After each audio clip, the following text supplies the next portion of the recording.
A team of deep-sea explorers from Melbourne are on a needle-in-a-haystack mission to find the first shot fired in the Great War. They think the shell could be lying at the bottom of Port Phillip Bay, and they're determined to find it so they can tell this very special story.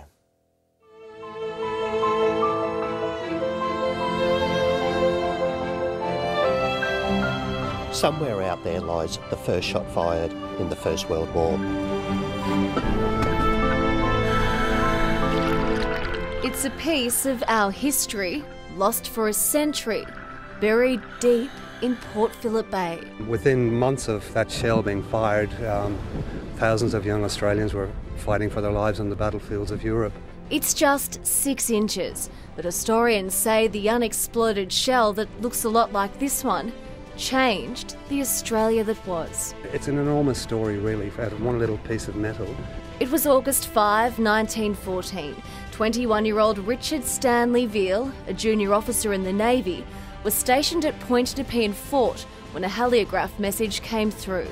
It wasn't clear, but it appeared to say war had been declared. And they were only able to decipher the last 6 letters of the word declared.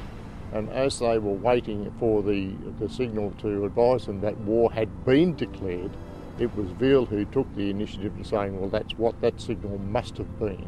In that instant, all German movement in the Commonwealth was considered hostile. The first enemy ship in the country tried to escape Melbourne. It was the SS Pfalz.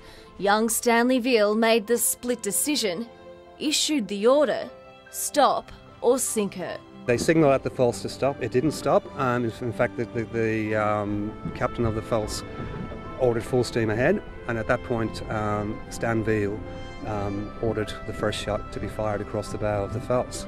The shell missed, plummeting to the ocean floor, but it did force the crew to surrender, and Australian forces captured the vessel. That was the start of the Great War, and the whole world changed, and I don't think the world was ever the same. 100 years on, this team of Southern Ocean explorers want to find that shell. If anyone can do it, it's these divers. All the shipwrecks we've found to date have been local and tell a fantastic local story about Victoria's maritime past. And this is a major international part of our history that's sitting right out here in Port Phillip Bay. All they need is the sonar equipment and $130,000 to buy it. We believe if we can get this gear, it will be able to find the shell. Not only is the shell small, but it's likely to be buried under metres of sand. But this equipment that the team is trying to get is so sophisticated, it could even find something as tiny as a wedding ring. It seems like a really ambitious plan. Oh, this will be our hardest project today, and that's why we're calling it the Longshot. That's the name of the project. It will be like finding a needle in a haystack. It will be expensive. Navy veteran Ron Sheether, who's proud to have met the late Stanley Veal, says it's entirely worth it. It would be a feather in the cap of underwater exploration and naval history here in Australia.